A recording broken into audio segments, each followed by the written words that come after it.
Well, tenants living in the city's rent-stabilized apartments are one step closer to learning how much more they'll have to pay on their next leases. Pix 11's Rebecca Solomon joining us live in the Bronx, where the first of 5 public hearings is expected later today. Rebecca, good morning. Greg, good morning. The Rent Guidelines Board will be meeting a little later on this evening here at Hostos College to discuss raising the rent for the 1 million rent-stabilized apartments across the 5 boroughs. Now, tenants say they fear a raise in rent will force them out on the streets, especially if they're unable to make those monthly payments. Earlier in May, the Rent Guidelines Board voted to consider raising rent-stabilized rates by a range of 2 to 5% for 1-year leases and 4 to 7% for 2-year leases. Last year, the board approved the largest hike at 5% for 2-year leases.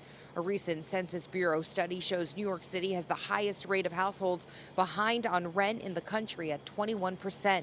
The board is considering another hike because landlords say they need money to pay for inflation and increased costs for repairs.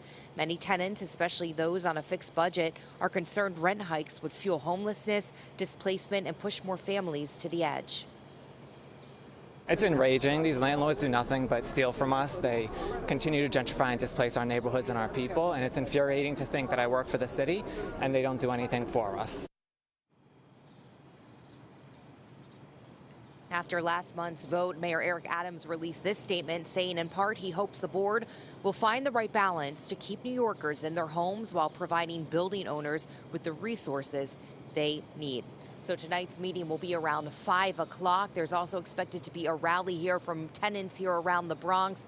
They are protesting any increases to their rent. Again, they're concerned and they want to make sure that they are able to make those monthly payments. Now, the RGB, they will meet 5 times this month. This is the first of 5 meetings. They will have their final vote the end of June.